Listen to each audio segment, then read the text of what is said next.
이렇게 말씀을 드렸죠. 그래서 죄를 짓는 거, 이것이 바로 불법, 하나님의 뜻이 아니다는 거예요. 반대는 뭡니까? 법이지요. 법에 순종한다, 이제 그런 개념이지요. 자, 이렇게 들으면 꼭 우리가 기억나는 게 뭐냐면 십계명이에요.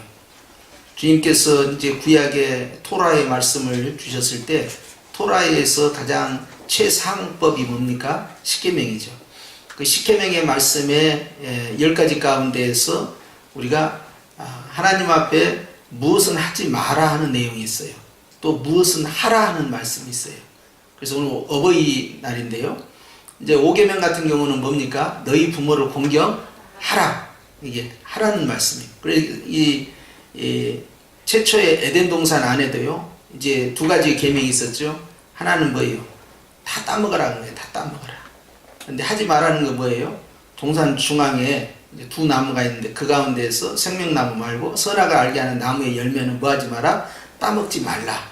하라는 것과 하지 말라는 거. 많이 하는데 하지 말라는 거 딱 하나만 했죠. 마찬가지 십계명도 하라는 계명과 하지 말라는 계명 둘로 양분되어 있어요. 그 가운데에서 이제 오늘 주님이 하지 말라는 것을 했을 때는 죄가 되고 하라는 것을 안 했을 때도 죄가 되는 거죠. 그래서 그걸 가지고 이제 주님이 죄가 되는가 되지 않는가 그 기준을 삼는 거예요. 그런데 죄는 불법이다. 지난 시간에 죄는 불법이다 이 말씀을 들었을 때 우리가 마태복음 7장에 주님께서 내가 주의 이름으로 선지자 노릇을 하고 많은 병든 자를 고치고 권능을 행하였는데 주님 저를 모르십니까? 할 때 주여 주여 하는 자들 많이 있지만 하나님의 말씀에 순종치 아니한 자들 뭐라고 그랬어요? 내가 너희를 도무지 알지 못한다 그랬죠. 주님이 모르겠다 하는 것은 뭐예요? 지식이 없다는 것이 아니고 관계성이 깨졌다는 거예요. 내가 저 사람을 잘 안다 하는 것은 나와의 친밀성을 의미하고 내가 모른다 하는 것은 관계성이 깨졌다는 거예요. 그래서 천사들 앞에서 내가 그를 안다라고 하느냐 모른다고 하느냐에 따라서 완전히 달라지는 거죠. 심판자인 주님 앞에. 그래서 주님이 천사들 앞에서 내가 그를 안다라고 말하리라 그렇게 말씀하셨는데 주님이 모른다 해버린 거예요. 왜 모릅니까 주님? 모를 수가 없잖아요. 나 주진만 선지자예요. 저 모르세요? 저 주진만 전도자입니다. 저 주진만 이 권능자입니다. 저 주진만 목사예요. 저를 모른다고요? 아니 주님이 세워놓고 모른다고 하시면 안 되지요. 이 상황이에요. 그런데 주님이 나는 너와 상관이 없다고 그래버린 거예요. 원인은 뭐였어요? 하나님이 원하지 않는 일을 했기 때문에 내가 도무지 너희를 알지 못한다. 불법을 행하는 자들아 내게서 떠나라 그런 거예요. 이 불법은 뭐였어요? 여기 보니까 죄란 이야기예요. 죄를 계속 짓고 죄 가운데 머물러 있는 거예요. 그러면 도대체 교회를 다니는데 끝까지 죄 가운데 머물러 있으면 도대체 이 사람은 구원을 받았다는 거예요? 구원을 안 받았다는 거예요? 주님은 아시죠. 그것이 문제예요. 많은 이단으로 빠진 사람들은 그거죠. 이제 박대선 같은 경우는 어떤 케이스입니까? 박대선 장로 케이스 같은 경우는 능력을 받았단 말이에요. 그러니까 어마어마한 사람들이 그 밑에 이제 따라다녔어요. 그 권능을 받으려고. 그리고 그 은사 가운데. 그 당시에는 이렇게 의학이 발달되지 않았어요. 그게 선교제하고 똑같아요. 그 당시에. 그러니까 그냥 50년대, 60년대 말이죠. 손을 얹으면 막 기적이 일어나고 사도행전에 그 역사가 나타나니까 의료시설이 그렇게 디테일하게 잘 된 시절도 아니었고 요즘은 또 웬만하면 또 실비보험 들어가지고 또 보험 처리 다 되고 그렇게 하잖아요. 그런데 그 당시에는 그게 아니니까 질병에 고침받는 거 대단한 것이. 그 다음에 또 하나의 문제가 뭐였어요? 가난 가운데 벗어나는 거, 물질 축복받는 게 대단한 일이죠. 근데 그 가운데 하나가 딱 나온 거예요. 그래서 사람들이 많이 따라다녔죠. 근데 결과적으로 자기의 왕국을 세워버린 거예요. 문선명도 마찬가지였어요. 문선명도 열심히 쫓아다니다가 자기가 능력 받으니까 자기가 그 왕의 자리에 올라서는 거예요. 주님을 내보내고. 그래서 자기의 왕국을 건설한 거죠. 이런 식으로 해서 이단으로 빠진 사람들이 많이 그렇게 넘어갑니다. 용문산의 나온몽 같은 케이스도 그런 케이스죠. 이제 이 사람은 이제 나병 환자였어요. 근데 고침을 받았어요. 그런데 이제 거기에서 내가 고침 받고 능력 받고 그러니까 칭찬 받을 거 아니에요. 그러다 보니까 은사가 나타난다. 그러니까 할렐루야 하면서 자기가 그 자리를 틀어쥐는 거예요. 그렇게 하면서 자기의 왕국을 건설해 갑니다. 수많은 이단들이 마찬가지예요. 오늘날에 있어서 신천지든 무슨 뭐 하나님의 교회든 다 마찬가지예요. 예수님이 계시지 않죠. 주님이 왕이 아닌 거예요. 주님과 아무 상관이 없는 거예요. 그런데 에클레시아라는 교회는 뭡니까? 머리는 철저히 주님이고 교회는 철저히 그분의 몸이니까 머리와 분리될 수 없고 머리의 지시를 받지 않을 수 없고 독단적으로 일방적으로 갈 수가 없는 거예요. 교회의 주권이 성도에게 있어버리면 그건 행정상 그래요. 근데 영적 관계는 어떻습니까? 교회의 주권은 누구에게 있어요? 머리이신 예수님이 있다라는 것을 완전히 자각하지 아니하면 교회가 나중에 엉망진창이 돼버려요. 그냥 여기는 그냥 사람들이 모이는 커뮤니티가 되는 거예요. 그래서 그냥 우리가 결정해, 우리가 법이다, 이렇게 나와버린 거예요. 이제. 그러니까 우리는 이제 정관도 있고 또 노예법도 있고 총회법도 있고 성경의 법이 다 법이 있잖아요. 핵심을 알아야 됩니다. 그 모든 법 위에 주님이 계신다는 사실. 그러니까 나중에 우리가 이런 주장 저런 주장 다 할 수 있지만 주님 앞에 서는 날 그거에 대해서 판단을 받는다고요. 그러니까 항상 그걸 조심해야 돼요. 나의 왕이 누구냐, 나의 머리가 누구냐, 나에게 지시하는 분이 누구냐, 그분은 바로 주님이시죠. 그래서 지난번에도 말씀드렸지만 우리나라는 이제 다종교 다문화다 보니까 여기는 이제 민주주의라는 정치 체계가 움직이잖아요. 민주주의는 항상 다수결입니다. 소수 약자도 보호하지만 다수결로 가요. 그렇기 때문에 민주주의의 헌법 정신은 뭐냐? 모든 주권은 국민으로부터 나온다. 그러니까 국민이 천심이 되는 거예요. 민심이 천심이에요. 근데 성경은 어떻게 합니까? 인본주의가 아니면 신본주의니까 천심은 천심이고 민심은 민심인 거예요. 100명이 전부 100%가 찬성을 해도 주님이 노 해버리면 끝나는 거죠. 그것이 신구약에 얼마 뒤에 나오잖아요. 그래서 항상 백성의 뜻과 하나님의 뜻이 동일하게 가느냐, 동일하게 가지 않을 때가 많아요. 그럴 때 어떻게 할 거냐는 거예요. 그럴 때 이제 선지자들이 등장하는 거죠. 그래서 모세도 이런 부분 때문에 굉장히 힘들어했죠. 자, 그런데 결국 죄라는 게 뭐냐? 하나님의 뜻과 다르다는 거예요. 그 하나님과 뜻과 다른 그것을 계속 하고 있으면 그것이 불법, 법을 지키는 게 아니다 이 말이에요. 안 입을 자 아닙니까? 법을 안 지켰다 이 말이에요. 그게 죄라는 이야기죠. 자, 그러면서 주님께서는 5절 말씀 시작. 그가 우리 죄를 없애려고 나타나신 것을 너희가 안 하니 그랬어요. 죄를 없애려고 오셨다. 뭘로 없앴습니까? 우리 다 알고 있잖아요. 십자가에 보혈로서 없애셨죠. 자, 그분이 오신 것은 죄를 없애려고 오셨어요. 그런데 그 다음에 보면요, 이런 말씀도 있어요. 아래로 쭉 내려가시면요, 8절 하반절 시작. 하나님의 아들이 나타나신 것은 마귀의 일을 멸하려 하심이라 그랬어요. 자, 죄를 없애려고 오셨고 마귀의 일을 없애려고 오셨다. 마귀의 일이 뭐냐? 그러니까 8절에 보면요, 죄를 짓는 자는 마귀에게 속하나니 마귀는 처음부터 범죄함이요 하나님의 아들이 나타나신 것은 마귀의 일을 멸하려. 마귀의 일은 뭐냐? 죄를 짓게 만드는 거예요. 법을 지키지 못하게 만드는 거예요. 하나님의 뜻과 다르게 살도록 만드는 그게 마귀의 일이에요. 그런데 예수님이 오신 것은 바로 그 마귀의 일, 즉 죄를 짓도록 하는 것을 없애버리는 거예요. 죄도 없애고 죄를 계속해서 짓지 못하도록 하기 위함이다. 그래서 여러분, 우리는 예수님의 피로서 다 구원받았잖아요. 그래서 우리는 죄사함을 가졌습니다. 자, 이 죄사함을 얻은 우리는 여기서 끝나는 게 아니에요. 죄사함, 죄를 없앨 뿐만 아니라 계속해서 죄 짓는 일을 하지 못하도록 주님은 역사하고 있다 하는 거예요. 할렐루야. 그래서 예수님이 우리에게 오셨다 하는 말씀이에요. 그래서 마귀의 일은 뭐냐? 계속 죄를 짓도록 만드는 거예요. 다시 5절로 갑니다. 자, 그래서 예수님께서 우리의 죄를 없애려고 나타나셨다. 그 오신 목적이 이제 이거죠. 죄를 없애버리려고 한다. 그리고 그에게는 죄가 없다 했어요. 온전하신 예수님이죠. 자, 죄를 알지도 못하신다고 했고, 자, 6절에 가세요. 시작. 그 안에 거하는 자마다 범죄하지 아니하나니 그랬어요.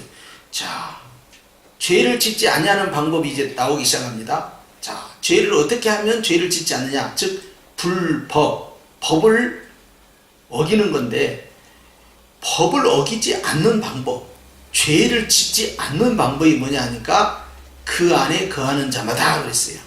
그러니까 요한일서 1장부터 시작해서 빛 가운데로 거하라, 그의 안에 거하라, 그의 안에 거하라, 이걸 계속 강조해요.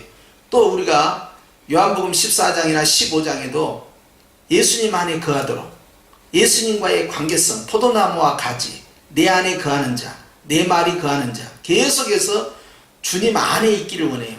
그래서 여기서 알아야 됩니다. 죄를 짓지 않는 방법은, 내가 죄와 싸워 이기는 방법은, 또 마귀의 일, 즉 죄를 짓는 일을 중단시키는 방법은 뭐냐? 내가 예수님 안으로 들어가는 거예요. 이게 중요하다. 내 자신이 예수님 안에 있어야 된다는 거예요. 내가 포지션이 어디 있느냐는 거예요. 예수님과의 관계지요. 그래서 첫 번째 포지션은 내가 예수님 안에 들어가 있느냐, 여기에서 죄를 짓고 안 짓고 이거 결정이 되는 거예요. 그렇기 때문에 죄를 안 짓는 방법은 죄와 막 싸우는 것이 문제가 아니라, 죄와 싸우기 전에 내가 어디에 있느냐가 중요해요. 자기 혼자 싸운다고요, 앞으로 혼자 돌격이 하고 쭉 혼자 나가다 보면 자기가 포로가 돼버려요. 예, 자기 혼자 나가면 안 돼요. 항상 예수님과 같이 전진, 그러면 예수님과 같이 전진하게 해줘야 돼요. 근데 혼자 막, 주님 잠깐 기다려봐요. 내 앞에 가서 다 이기고 올게요. 막 칼 들고 쫓아가.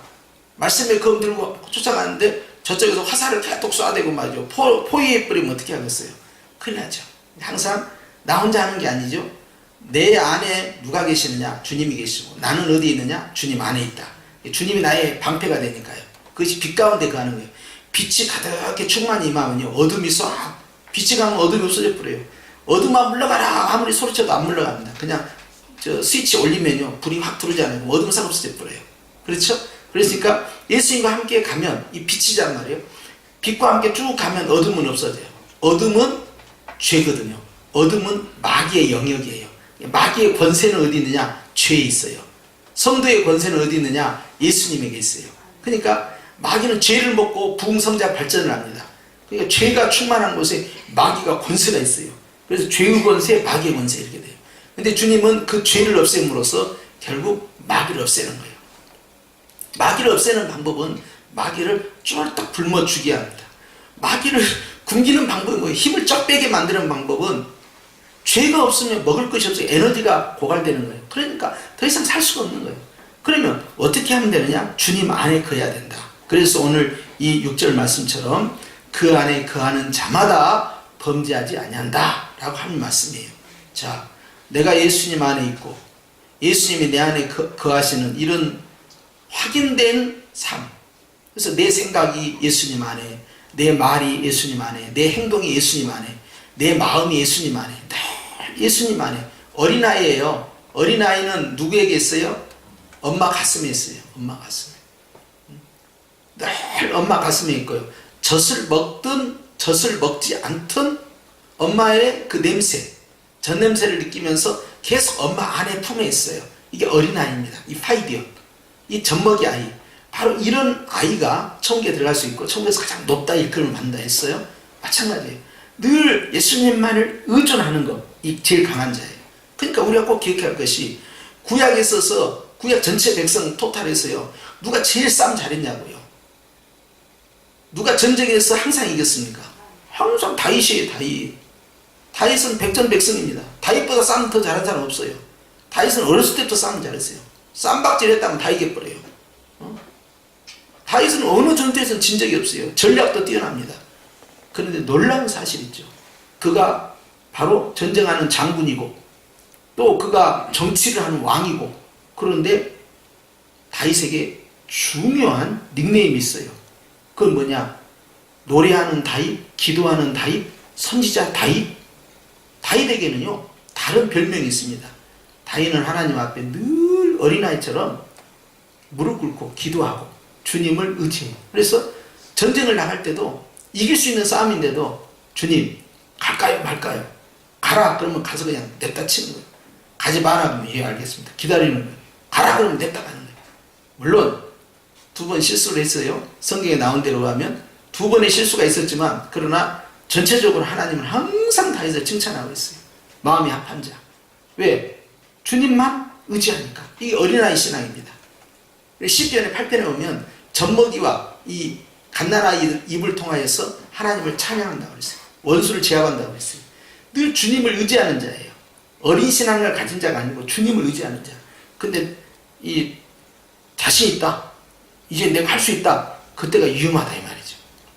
근데 오늘 주님은 이와 같이 늘 주님 안에 거하는 자는 범죄하지 아니한다. 죄를 이기는 방법입니다. 즉 마귀의 일을 깨뜨려 버리는 방법이라는 거예요. 예수님 안에 거하는 거. 이게 제일 중요합니다.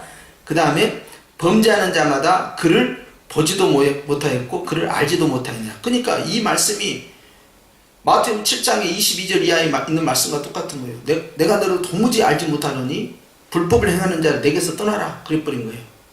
그러니까 얼마나 충격을 받았겠어요. 그런데 주님이 이런 말씀 한두 번 하신 게 아니에요.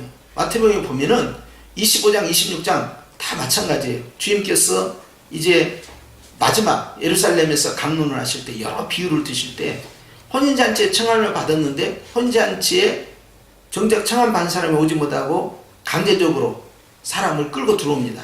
그러면서 청함 받은 자는 많지만 택함을 받은 자는 적다. 근데 결국 그 청함을 거절했던 사람들은 성 밖에 떴어요. 즉 어두운 가운데서 슬피 울며 이를 간다고 그랬어요. 슬피 울며 이를 가는 사람은 여러 종류로 비유가 나옵니다. 결국 기회를 놓친 사람들이죠. 자, 그런데 오늘 주님이 그들을 모른다 그랬어요. 모른다. 안다, 모른다 이것은 그냥 지식적으로 안다가 아니라 경험적으로 안다는 것이고요. 관계성이 좋을 때 나는 잘 안다 할 때 이것은 친밀성 의미하는 거다. 예수님이 내가 아무개를 안다 그것은요 주님과 나와의 관계가 좋을 때를 의미하는 거예요. 그래서 사도 요한은 이 말씀을 그대로 인용을 합니다. 그래서 요한복음이나 요한 일서나 요한계시록이나 전부 요한의 그 신앙이 그대로 흘러가요. 주님과의 관계. 왜? 실은 자기가 예수님의 제자가 총 몇 명입니까? 12명이에요. 12명 가운데서 예수님의 품에 안겨서 식사한 사람은 유일하게 우리의 아들 요한입니다. 성질 급한 요한, 다혈질 요한. 베드로만 뭐 다혈질이라고 생각하는데요. 요한은 엄청 성격이 급했어요. 그리고 제일 어렸고 그래서 우리의 아들이에요. 화도 잘 내. 그런데 식사할 때 유대인들의 식사법이 뭡니까? 손을 깨끗이 씻은 다음에 정자세로 앉아서 육군 사관학교 학생들이 먹는 것처럼 그냥 절도 있게 먹습니까? 그게 아니죠. 비스듬히 옆으로 누워요. 팔을 하나 대고 가장 편한 자세요. 그래서 우리가 뭐 거실에 넓은 이제 그 거실에 소파 있으면 이게 비스듬히 누워서 TV 볼 때도 있잖아요. 그렇게 눕는 거예요. 그런 자세로 누워 있는 상태에서 이제 손으로 오른손이 왼손이 아니고 오른손으로 찍어서 먹는 거예요. 음식을. 자, 그런데 그때 예수님의 품에 안겨서 아주 최단거리에서 주님의 체온을 느끼면서 식사했던 유일한 사람이 하나가 있어요. 그게 요한입니다. 요한은 예수님 안에 거한다, 예수님 품에 안긴다, 이런 것이 아주 자연스러운 표현법인 거예요. 이런 표현법을 요한이 아니면 누가 썼겠냐 이 말이야. 그러니까 요한은 이걸 잘 알고 있어요. 예수님의 품에 본인이 그 심장 뛰는 소리를 다 들었다고요. 그 체온을 느꼈다고요. 예수님과 늘 스킨십이 있었던 사람이 요한이에요. 그러니까 예수님과의 관계를 이렇게 강조하는 거예요. 포도나무와 가지의 비유도 마찬가지예요. 관계성 설명을 할 때 요한처럼 아주 이렇게 리얼하게 설명한 사람이 없어요. 바로 요한은 예수님 안에 있으면 두려울 것도 없고 무서울 것도 없고 그리고 죄를 지을 일이 없다. 즉 마귀의 일을 만들지 않는다. 그러니까 내 마음과 내 생각과 내 감정이 다 예수님 안에 있고 예수님만 의지하고 있는데 마귀가 나를 어떻게 하겠느냐. 죄를 짓도록 유혹하는 자인데 내가 죄를 안 짓는다 이 말이죠. 그래서 요한은 이와 같이 우리가 예수님 안에 거하면 된다 하는 것이에요. 자, 그러면서 7절 시작. 자녀들아 아무도 너희를 미혹하지 못하게 하라. 의를 행하는 자는 그의 의로우심같이 의롭고 그랬어요. 자, 이제 또 자녀들아 이 단어가 나왔죠.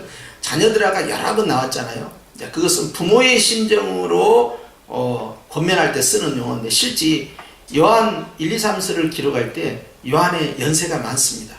그는 유일하게 순교당하지 않고요. 밤모섬에서 귀향하고 다시 돌아와서도 사역을 쭉 했는데 에베소에서 사역한 걸로 기록되어 있어요. 그래서 이제 에베소 교회에서 이제 말씀을 전하면서 원거리로 다닐 수가 없습니다. 그러니까 서신을 써서 이 문서 선교를 할 수밖에 없어요. 그래서 서신을 회람시키도록 그럴 때 나이 많은 유일한 사도인 요한이 이제 편지를 쓰는 거죠. 자녀들아 이렇게. 자, 어떤 내용일까요? 아무도 너희를 미혹하지 못하게. 미혹하는 자는 누굽니까? 사단이죠. 사단 마귀는 뭡니까? 거짓말하는 자. 거짓의 아비 그랬어요. 거짓말은. 거짓말의 원뿔이가 어디 오냐? 바로 사단. 어디서? 에덴 동산에 거짓말했잖아요. 하와 꼬시려고. 먹어도 돼, 먹어도 돼, 막 하는 거예요. 거짓말하는 자. 또 교만한 자예요. 교만의 아비가 누구냐? 이 녀석이 원래 어디 있었느냐? 이 성가대에 있었어요. 지가 성가대에 찬양하는 자야. 성가대 대장이요. 그런데 여기서 타락했던 거야. 지가 영광을 돌리는 자가 돼야 되는, 지가 영광을 바꿨다. 그래서 이제 저 북극 집회에서 말이죠, 타락한 자예요. 그래서 빛나는 별처럼 말이죠, 자기가 수많은 자들을 거느려고 했지만 그가 범죄함으로써 하늘에서 내쫓겠다 이 말이에요. 그리고 어떻게 해서 이 마귀가 아직까지 지금 이렇게 존재하겠느냐 하는 거예요. 예수님 오실 때까지 주님께서 마귀에게 그 활동을 허락한 이유가 있습니다. 마귀는요, 딱 정해져 있어요. 어떻게 살다가 어떻게 된다라는 것이 정해져 있어요. 어디에 돼 있어요? 계시록 20장에 돼 있잖아요. 마귀의 왕인 이 사단 루시퍼와 함께 모든 마귀와 마귀를 따르는 자들이 전부 불과 유황, 불못으로 다 들어가게끔 이미 정해져 있어요. 정해져 있는 동안에 이 마귀를 놔둠으로써 주님이 기대하는 바가 있어요.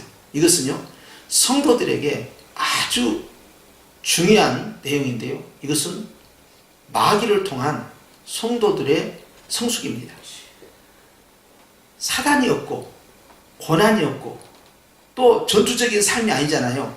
그러면 편안하면은 육신을 가지고 있는 인간이 하나님을 더 잘 섬기고 믿음이 성장될 것 같죠? 절대 그렇지 않아요. 이 죄가 막 자라나고요. 가나안 땅에 들어가자마자 그냥 주님만 잘 섬기고 그냥 죄 짓지 않고 그렇게 살았습니까? 엉망진창이 돼버린 거예요. 사람은요, 배부르고 등 따스면요, 한 세대를 넘기지를 못합니다. 바로 타락해버려요. 우리가 주님 앞에 무슨 큰 응답 받은 거 몇 가지 툭툭툭 나온다 해도 그 감동과 그 은혜가 얼마나 걸 것 같아요? 한 달 갑니까? 1년 갑니까? 또 다 잊어버려요. 잊어버리고는 또 다른 문제가 생기면 그 앞에서 또 흔들리고 의심하고 두려워하고 어찌할꼬 하고, 그것이 인간의 약한 모습이에요. 그리고 죄와 타협을 합니다. 그런데 사단 마귀를 통하여서요, 주님께서는 성도들을 계속해서 훈련을 시키고 연단을 시키고 때로는 고난 가운데 들어가도록 방치했다가 그걸 이겨내도록 체력을, 영적 체력을 강화를 시키고 성숙을 시키고 하나님한테 의지하도록 만드는 거예요. 그래서 사단은 결국 하나님의 일만 하다가 그의 역할을 다 마감하게 돼 있어요. 그런데 오늘 주님께서 미혹하는 자, 즉 이 사단의 본질적 활동, 미혹, 유혹, 그래서 주님께서 주기도문을 통하여서 우리를 시험에 들게 하지 마옵소서 했는데요, 시험을 만나지만 시험에 푹 빠져버리는 것이 아니라 그 시험을 이겨내도록 해달라는 기도예요. 그런데 시험하는 자가 누구냐? 마귀입니다. 미혹하는 자, 마귀입니다. 유혹하는 자, 마귀입니다. 다 똑같은 내용이에요. 그런데 이 마귀가 우리를 미혹하지 못하는, 내가 해야 할 일이 뭐냐 하는 거예요. 첫째는 예수님 안에 있으라는 이야기예요. 두 번째는 뭡니까? 7절 하반절 보니까 의를 행하는 자는 그의 의로우심 같이 의롭고 죄를 짓는 자는 마귀에게 속하나니 그랬어요. 자, 하반절에 나오는 것처럼 의를 행하는 자로 나눕니다. 예수님 안에 있는 사람은 예수님의 뜻대로 살기 때문에 의를 행할 수밖에 없다. 그럼 의가 뭐냐 그랬어요. 의가 뭡니까? 우리가 의롭다함을 얻었다 그랬어요. 의가 뭐예요? 계명을 지키는 것이다. 또 어떻게 표현할 수 있어요? 하나님의 말씀에 순종하는 것이다. 이렇게 표현할 수 있겠죠. 66권의 말씀대로 순종하는 삶이 되겠죠. 그러면서 예수님께서 그 의를 이루셨으니, 그 말은 무슨 말씀이에요? 예수님은 죄가 없는 분이고 의로운 분이다 이 말이죠. 근데 그 의로운 분이 이제 나에게 의롭게 살도록 나를 변화시켜 주셨다는 거예요. 신분상으로 변화되고 생활상으로도 변화시켜 준다. 그러니까 예수님 안에 있게 된 사람은 죄를 충분히 이길 수 있다는 이야기예요. 우리는 태어날 때 죄를 가지고 태어났지만요, 그러나 의인이 되었기 때문에 죄를 이길 수가 있어요. 예수님의 권세로. 그래서 죄인이기 때문에 죄를 짓는 것이죠, 죄를 짓기 때문에 죄인이 되는 게 아닙니다. 처음에 아담 같은 경우는 죄를 지으니까 죄인이 되었어요. 그런데 예수님 안에 있는 사람들은요, 우리는 믿음의 의인이 되었잖아요. 의를 행하는 거예요. 죄를 짓는 것은요, 내가 죄 가운데 속해 있는 자이기 때문에 그렇다. 그것을 사도 요한은 강조하는 거예요. 그래서 첫 번째는 의를 행하는 자는 그의 예수님의 의로움처럼 의롭다. 계속해서 의를 행해라. 죄사함을 얻었으니 죄가 없어졌으니 계속해서 하나님이 원하는 일들을 해라 하는 것이에요. 그런데 마귀에게 속한 자는 어떻습니까? 계속 죄를 짓는다. 하나님의 뜻과 다르게 산다 이 말이죠. 불법, 법을 어긴다는 거예요. 마귀는 처음부터 범죄함이라. 8절 하반절. 근데 하나님의 아들 즉 예수님이 오신 것은 마귀의 일을 멸하기 위해서 오셨다. 마귀의 일, 즉 죄를 짓는 일을 멸하기 위해서. 9절. 하나님께로부터 난 자마다 죄를 짓지 아니한다 그랬어요. 자, 다시 한번 여기에서 또 강조하죠. 6절에 그 안에 거하는 자마다 이것이나 9절에 하나님께로부터 난 자. 자, 연결되어 있습니다. 우리는 예수님으로부터 태어났다. 거듭났다. 이걸 강조하는 거예요. 그러니까 죄가 있어요, 없어요? 죄가 없죠. 죄가 없는 사람이 여전히 예수님 안에 머물러 있으면 죄를 짓지 않아요. 그런데 예수님 안에서 태어난 사람이 살아가면서 예수님 안에 여전히 있지 않냐고 예수님 바깥으로 자꾸 나갔다 오고 할 때마다 오염되어 오고 더럽혀지고 오고 그리고 죄를 짓고 오고 이렇게 하면서 엉망진창이 된다 이거죠. 그렇기 때문에 예수님 안에서 태어난 사람은 계속해서 예수님 안에 있어야 된다 하는 걸 강조하는 거예요. 그래서 죄사함을 얻었을 뿐만 아니라 계속해서 죄를 짓지 아니하도록 오히려 죄의 반대가 뭐예요? 선을 행하도록 한다 하는 거예요. 이것을 이렇게 적용할 수 있어요. 어떤 사람이요, 무지하게 이제 근심을 많이 한 사람이 있다. 그러면 근심은 죄입니다. 왜? 주님이 하지 말라는 걸 했잖아요. 너희는 마음에 근심하지 말라. 그런데 근심을 했잖아요. 자, 너희는 마음에 염려하지 말라. 염려했잖아요. 그 죄예요. 자, 그런데 염려를 많이 하고 근심을 많이 하는 이것을 없애는 방법이 뭐냐 이거예요. 이 근심이라는 녀석을 붙잡고 이 염려라는 녀석을 붙잡고 이 근심과 염려를 만들어내는 그 환경을 변화시켜서 내가 벗어날 수 있느냐? 주님은 그렇게 말씀한 게 아니에요. 염려나 근심을 물리치는 방법은 염려나 근심을 만들어낸 그 문제점, 그 환경을 없애버림으로써 그걸 치유함으로써 그 사람 마음이 평안해지는 것이 아니라 주님은 정반대로 합니다. 염려나 근심이나 환경은 그대로 놔두라 이 말이에요. 그대로 용 그대로 있어요. 이 염려나 이 근심을 만들어내는 그 환경은 그대로 있는데 내가 염려의 반대가 뭐예요? 감사하는 것이고 기뻐하는 것이잖아요. 그러니까 감사하고 계속 기뻐하고 있으라 이게 의입니다. 이거 착한 일이에요. 이걸 계속 하고 있으면요 이 염려나 근심이 이 안에 들어오지 못하니까 계속 기뻐하고 있으면 이 염려나 근심을 만들었던 이 환경이 영향력을 끼치지 못하는 거예요. 그럼 어떤 결과가 벌어지냐? 내가 계속해서 감사하고 기뻐하고 있으면요 이 둘러싸는 환경이 있으나 말하는 존재가 되기도 하고 때로는 이 환경이 없어져 버려요. 없어지지 않고 그대로 있어도 있으나 마나 영향력을 못 끼치는 거예요. 으르렁 대는데요 아무 영향력이 없는 거예요. 왜? 이 안에 이미 방음막이 감사와 기쁨으로 포진을 했기 때문에. 그러니까 주님은요 어떤 문제를 해결함으로써 평안을 얻으라 그 뜻이 아니에요. 문제가 있든지 말든지 죄를 불러일으킬 만한 어떤 환경, 죄를 짓게끔 만들 만한 어떤 상황이 발생하든지 말든지 이걸 중점하는 게 아니라 의를 행하라는 거예요. 의가 뭐냐? 주님이 원하는 일. 자, 이런 상황에서 내가 뭘 해야 돼요? 감사하고 기뻐야 되죠. 주님만 의지해야 되죠. 내가 불안해서는 안 되는 거죠. 그러니까 계속해서 감사하고 계속 기뻐하는 거예요. 그러면은 이 녀석이 아무 영향을 끼칠 수 없다는 거예요. 그리고 심지어는 주님이 이 녀석을 깨뜨려 버리기 시작합니다. 그런데 내가 이 문제를 보고 있잖아요. 이게 베드로예요. 풍랑이 일어났잖아요. 그러니까 풍랑이 일어나니까 마음에 근심이 들어온 거예요. 두려움이. 여기 들어오니까 무섭잖아요. 그러니까 푹 빠져버린 거예요. 그런데 자 다시 이쪽으로 돌아가세요. 풍랑이 막 주변에 불고 있어요. 파도가 막 올라오고 얼마나 무서워요. 그걸 걸어가는데. 그런데 계속해서 믿음을 가지고 계속해서 주님이 나를 물 위에 서게 하셨다. 와 기적이다 그러고 주님 하고 파도가 치든지 마든지 계속해서 전진해 가는 거예요. 그러면 이 풍랑은 아무 영향력을 끼치지 못할 뿐만 아니라 나중에 와서는 종국에는 이 풍랑 자체가 사라져 버리는 거죠. 그러니까 주님은요 문제를 해결함으로써 평안받는 것은 우리가 익숙하잖아요. 그런데 우리는 여기에서 더 한참은 나아가야 돼요. 사도 요한은 그걸 가르쳐요. 죄를 짓지 않는 방법이 뭐냐? 내가 해야 할 일을 하라는 거예요.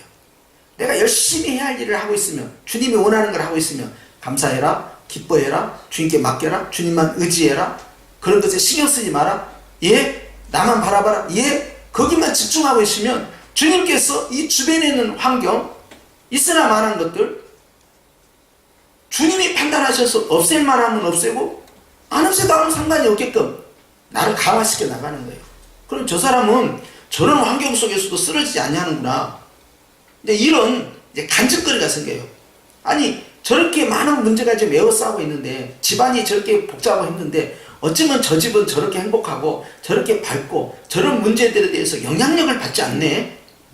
가족들이 똘똘 뭉치네. 이야 대단하다. 그리고 늘 예배드리고 늘 기도하고 모두 다 행복하구나. 응? 저렇게 물질적으로도 어렵고 질병적으로도 어렵고 사업이나 직장 문제나 다 얽히고 설켜있는데 도대체 이 가정이 무너지지 않냐는 거야.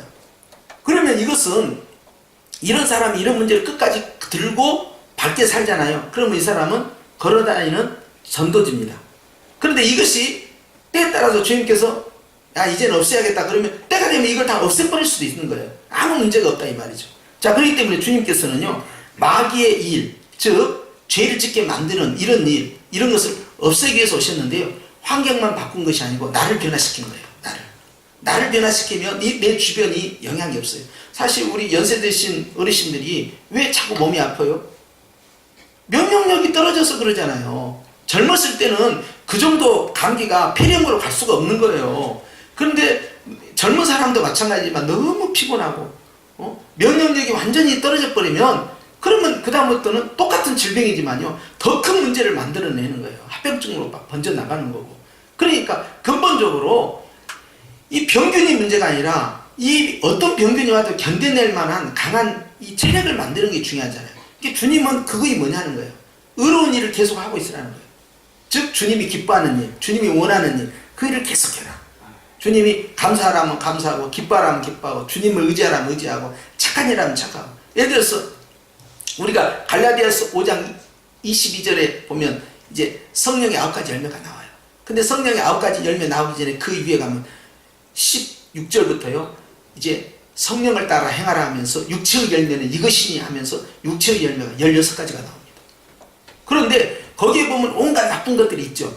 근데 이제 불교 같은 사람이나 또는 자기를 뭐 수련하는 사람들은요 이 죄와 싸워야 된다고, 이런 유혹으로부터 이겨야 된다고 막 자기 자신을 노력을 해서 이걸 이길 수 있는 것처럼 막 그렇게 가르쳐요. 명상 같은 거, 그 다음에 좋은 철학적인 마음의 수양, 뭐 우리가 흔히 말하는 것처럼 뭐 다 내려놔야 돼, 뭐 다 비워야 돼, 다 뭐 빈손 왔다 빈손으로 가는 거야. 근데 가만히 보면 성경에도 그 내용이 다 들어있는데 막 그런 내용을 막 하는 거예요. 그러면서 자기가 이것들을 이겨낼 수 있는 것처럼 이야기하는 거예요. 그런데 성경에서 우리가 어떻게 가르칩니까? 육체의 열매를 이기는 방법, 즉 죄를 짓는 것을 이기는 방법은요 성령을 따라 행하라는 거예요. 빛을 따라 행하라는 거예요. 그러니까 내가 막 화를 내는 사람이야. 그럼 내가 화 안 내야지, 화 안 내야지, 막 진정제 먹고 말이야, 우울증약 먹고 말이야, 막 화 안 내야지, 막 이렇게 하는 것이 아니라, 화를 안 내는 건 뭐예요? 반대는 뭐예요? 감사하고 기뻐하는 것이고요, 막 사랑하는 거고요, 예쁘게 봐주는 거 아니에요. 그걸 하고 있으면은 화가 안 나는 거예요. 분노 조절이 안 되니까 막 대한항공 그 사주들 같은 경우 세상에 방송에서 얼마나 그냥 망신을 당해버렸어요. 그냥 그 모녀가 그냥 감정의 분노를 표출한 것이 다 찍힌 거야 이게. 그러니까 복잡해져 버린 거예요. 이제 수습이 안 되는 거예요. 자, 그런데 사실 그 사람들 말고도 많은 사람이 화내고 삽니다. 분노 조절이 안 되고 살고 화도 많이 내요. 그런데 이걸 주님이 분노를 내지 말라는데 이걸 어떻게 처리할 거냐고요. 그럼 내가 분노 안 내야지, 진정제 좀 줘봐, 약 좀 먹자, 마음을 편안하게 해야지. 그렇게 해서 될 문제가 아니라는 거예요. 약물 치료만 갖고 의지해서는 안 돼요. 다른 일을 하라는 거예요. 성령을 쫓아 행하라. 그게 뭐예요? 주님이 원하는 일을 하라는 거예요. 기뻐해라, 더 사랑해라. 그래서 그 사람을 더 사랑해야 한다. 내가 너 사랑하지 않니? 너도 사랑해줘라. 내가 너 용서해줬잖아. 너도 용서해줘. 내가 너를 1만 가지를 용서해주는데 그 작은 한 가지 용서 못 해주니? 그 꼴 못 보겠니? 너도 그거 용서해줘야지. 그거 아무것도 아니야. 너 기뻐해라. 너 그런 일로 화내면 마귀에게 치는 거야. 더 즐거워해. 더 행복해라. 막 이렇게 이런 걸 통해서 성령의 9가지 열매. 첫 번째가 뭐예요? 첫 번째 열매가 사랑입니까? 응. 그럼 그 두 번째 열매구나. 두 번째 열매는 뭐예요? 나 그 말 하려고 했어. 자, 기뻐하는 거예요. 기뻐하는 거. 계속해서 즐거워하고. 자, 그러면 성령을 쫓아 행하는 거잖아요. 성령의 열매는 주님이 원하는 일을 계속 하라는 거예요. 그러면 나는 지금 내가 화내야지 진짜 화낼 거야. 내가 막 이렇게 할 필요가 없는 거예요. 계속 기뻐하고 계속 감사하고 계속 사랑으로 대하고 주님의 마음으로 대하고 이런 훈련을 계속 하다 보면 어느덧 이것이 없어져 버렸어요. 그냥 이것이 의를 행함으로써 죄를 없애는 거, 주님의 일을 하면서 마귀의 일을 없애는 거예요. 그러니까 죄사함을 받은 성도는 계속해서 죄사함 가운데 있어야 되고, 죄가 없어진 사람은 계속해서 죄를 없애기 위해서 예수님 안에 계속 있어야 돼요. 빛 가운데 있어야 된다는 거예요. 아셨죠? 자, 그러면서 이제 9절 다시 한번 읽어요. 시작. 하나님께로부터 난 자마다, 자, 우린 이미 났다 이 말이에요. 죄를 짓지 아니하나니, 그건 사실이잖아요. 주님께 거듭난 사람은 죄가 없다 이 말이에요. 그런데 이제 구원받은 성도가 어떻게 하냐? 이는 하나님의 씨가 그 속에 거합니다. 씨는 뭐예요? 항상 말씀이죠. 말씀의 씨앗이에요. 그래서 베드로전서에 기록되어 있잖아요. 2장에 우리가 구원 얻는 것은 썩어질 것으로 구원받은 것이 아니야. 영원한 보배 뭐예요? 썩지 않냐 영원한 보배가 뭐예요? 하나님의 말씀이라고 해요. 말씀으로 구원받았다. 자, 그런데 그 말씀이 우리 속에 있으니까, 그러니까 사도 요한이 요한복음 15장에 했던 그 말씀 그대로 너희가 내 안에 거하고 내 말씀이 씨앗이에요. 씨가 너희 안에 거하면 어쩐다는 거예요? 죄를 짓지 않는다는 거예요. 그런데 이 신천지는 말이에요. 꼭 씨가 나오면 이게 이만희 말씀으로 자꾸 연결시켜 가려는 게 이게 복잡해요. 그냥. 근데 여기에 속으면 안 되고. 자, 그러면 그도 범죄하지 못하는 것은, 이제 구원받은 사람이요 계속해서 죄 가운데 머무르지 않고 예수님 가운데 머무르니까요, 계속해서 하는 것은 뭐, 그 사람이 예수님에게 속했기 때문이다. 이걸 강조하는 거예요. 자, 우리가 예수님 믿는 사람이 계속해서 죄를 안 지을 수는 없죠. 그런데 예수 믿는 사람이 죄를 짓는 것을 자연스럽게 받아들이면 안 됩니다. 이걸 부자연스럽게 받아들여야 되고요. 이것이 불편해야 돼. 아이고 목사님 천국 가기 전까지 다 죄를 짓고 사는 것이지 뭐 그거 우리가 어떻게 뭐 천국 가기 전까지 완벽할 수가 있어요? 막 이런 말을 하면 해주면 안 돼요. 그럼 마귀가 옳지 잘한다 막 이렇게 하는 거예요. 그것이 아니죠. 예수님으로부터 나온 사람은요 여전히 예수님 안에 있어야 되는 거예요. 그렇기 때문에요 죄에서 벗어난 사람은 계속해서 벗어나야 되고요, 죄를 이긴 사람은요 계속해서 죄를 이기고 있어야 돼요. 그러니까 내가 죄를 지었다, 주님이 하지 말하는 걸 했다, 그래서 주님의 품에서 지금 나온 거예요. 그러면 내가 불편해야 돼요. 내가 다른 것으로 불편한 것이 아니라 그것 때문에 괴로워야 되고 그것 때문에 힘들어야 돼요. 이런 부분들이 영적인 민감성이에요. 그래서 주님께서는 오늘 또 성도들이요 죄와 싸워서 이길 수 있다는 걸 가르치는 거예요. 나는 처음에 항상 기뻐하라, 쉬지 말고 기도하라, 범사에 감사하라, 이 말씀을 어렸을 때부터 들을 때마다 야 이건 좀 불가능한 일이다, 불가능한 일인데 하나의 목표를 정해 놓으셨구나, 그 목표를 향해 가도록 그렇게 생각을 했었어요. 근데 그건 천만의 말씀이에요. 주님은요 그런 말씀은 우리가 도달해야 할 목표가 아니고요 우리가 마땅히 누려야 할 복이라는 거예요. 그리고 더 중요한 게 있습니다. 제가 말씀을 묵상하면서요, 자, 사도 바울은 데살로니가 교회에 이 말씀을 전할 때에 자기 자신이 이것을 실천하고 있었을까요? 실천하지 못하고 있었을까요? 실천하고 있었어요. 이게 중요한 거예요. 그리고 여러분, 바울은 사도니까 실천했지 우리는 사도가 아니잖아요. 그렇게 생각하면 큰일 납니다. 바울은요 데살로니가 교회 리더도 실천할 수 있다는 거예요. 이걸 강조하는 거예요. 그러니까 우리가 이런 말씀은 우리에게 있어서 큰 힘, 즉 에너지입니다. 이 파워예요. 그렇기 때문에 행복해지는 방법이에요. 그러니까 주님께서는요 우리가 예수님 안에 거하고 예수님 안에서 계속 죄와 상관없는 삶, 즉 빛 가운데 있는 삶, 즉 또 다른 말로 바꾸면 감사하고 기뻐하고 즐거워하고 성령이 원하는 그 일을 계속 하고 있는 거, 이러한 삶이요 가능하다는 거예요. 그런데 거기에서 벗어나게 되고 내 마음에 갈등이 생기잖아요. 충돌이 일어나요. 양심의 가책, 죄책감 이런 거 일어날 때 우리가 마음이 막 불편하잖아요. 불편한 것이 살아있는 거예요. 그런데 죄를 졌는데도 하나도 불편하지 않아. 그러면요 이건 위기 상황입니다. 구원받은 성도가 죄 앞에서 얼마나 민감해져야 되냐. 옛날에는 우리가 그런 이야기도 해요. 옛날에도 미세먼지가 있었을 건데 또 초미세먼지도 있었을 거라고요. 황사도 있었을 것이고. 그런데 우리가 어렸을 때 다닐 때는 그런 것인지 뭔지 모르고 살고요. 심지어는 무슨 일이 있었냐면 참 바보 같은데요. 그때는 아이스 깨끼잖아요. 아이스 깨끼 이런 거 이렇게 하고 있어요. 그러면 제 고향이 담양이잖아요. 담양에서 우리는 읍내에 산다. 읍내. 근데 우리 고집사님은요 저 수북면이야. 수북면. 근데 이야기 들어보니까 수북에서는 읍내까지 학교를 안 다닌 모양인데 수북면 말고 무정면, 봉산면, 월산면 이런 데 있죠. 우리 문상재 집사님 어머니 박건사님 월산면 주시는데 월산면까지는 읍내로 다녔어요. 근데 읍내 그때 비포장길입니다. 비포장길에 트럭이 지나갑니다. 그런데 나는 손에 뭘 들고 있느냐? 아이스 깨끼를 들고 있어요. 자, 근데 문제는 그 다음에요. 낮에는 보여. 밤에는 보여 안 보여요? 밤에는 안 보이니까 이 아이스 깨끼를 계속해서 빨고 있는 거예요. 왜? 안 보이니까. 안 보이니까 먼지가 없는 줄 알아요. 천만의 만만이죠. 예? 아침에도 창문만 열고 아침 햇살에 말이요 먼지가 그냥 바글바글 그냥 빛 가운데 보이잖아요. 빛이 없으니까 안 보이죠. 그러니까 깜깜하면요 그것이 죄인지도 몰라요.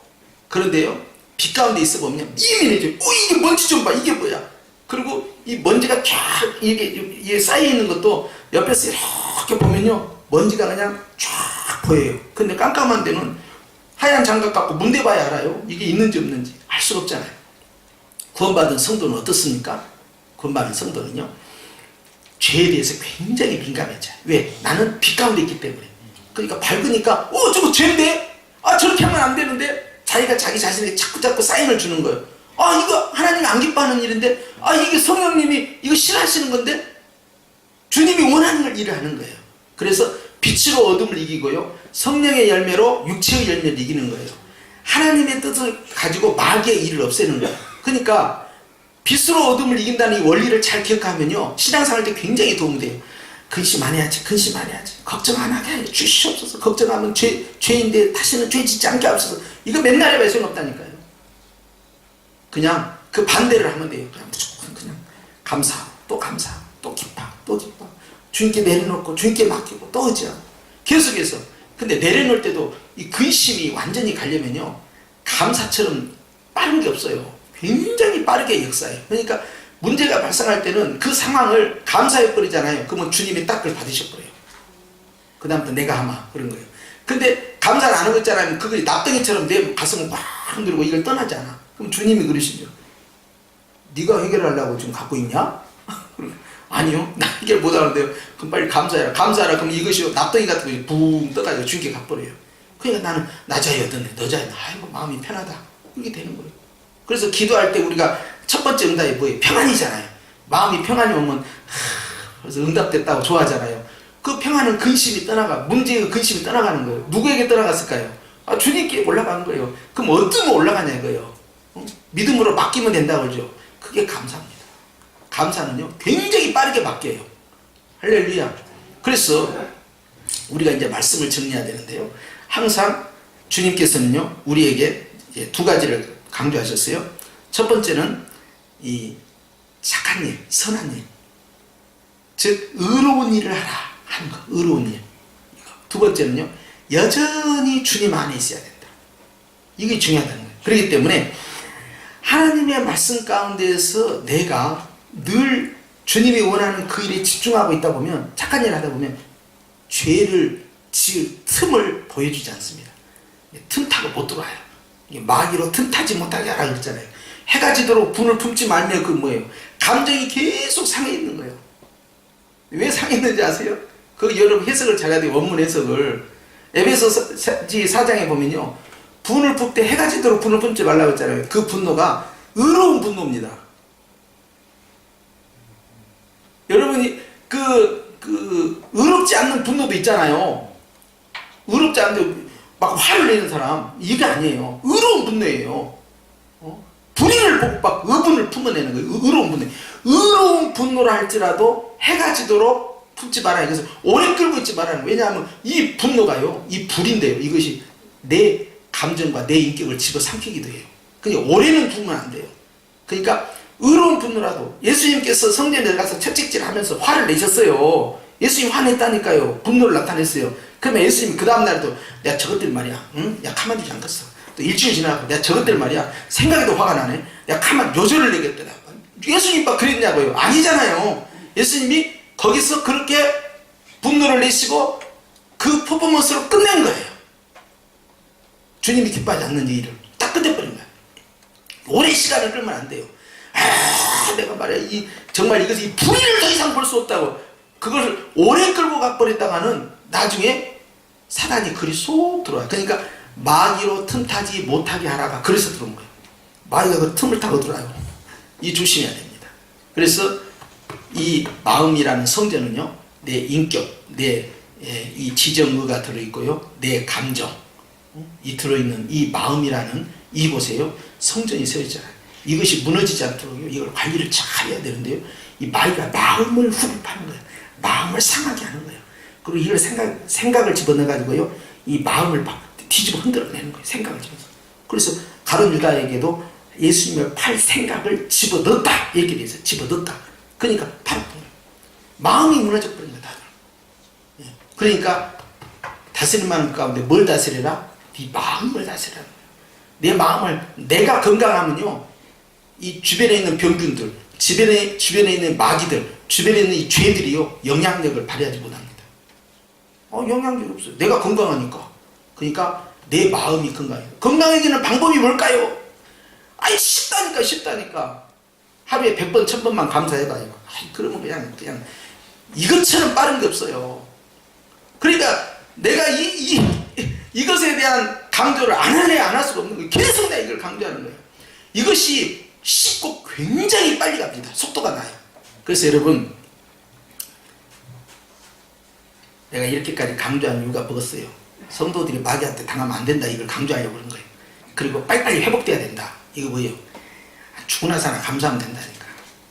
홍해바다 딱 건너는 순간부터 감사만 했으면 한 달이면 17선까지 요나단 건너서 돌파해서 갈 수 있다니까요. 200만 명이 가도 갈 수 있어요. 근데 다른 것이 더 바쁘니까 이게 복잡해져, 상황이. 그래, 이게 40년 돌아간 거 아닙니까? 왜 애매하게 뭐하러 돌아요? 빨리빨리 가버려야지 그냥. 여러분, 고난의 광야를 건너갈 때는요, 하나로 탁 치고 들어가야 돼요. 제트 엔진을 달아야 됩니다. 제트 엔진. 그게 뭐냐? 감사. 근데 난 더 빨리 가고 싶다. 응? 막 시속 100km, 200km, 그보다 더 빨리 가고 싶다. 그러면 기쁨의 엔진, 이 쌍발 엔진을 딱 걸어놔요. 그러면 그냥 팍 나가요. 아멘은 죽어도 안 하지만 아무튼 뭐 하든지 말든지 아무튼 주님이 원하는 일을 계속 하시라는 거예요. 예. 성경도 자꾸 읽으시고요. 주님께 기도가 복잡할 때는요, 이런 기도 저런 기도 안 해요. 마음이 상할 때는 기도를 바꿔버려야 돼요. 내가 마음이 상하잖아요. 마음이 상할 때는 말을 많이 하면 안 돼요. 그냥 차라리 찬양을 아시지요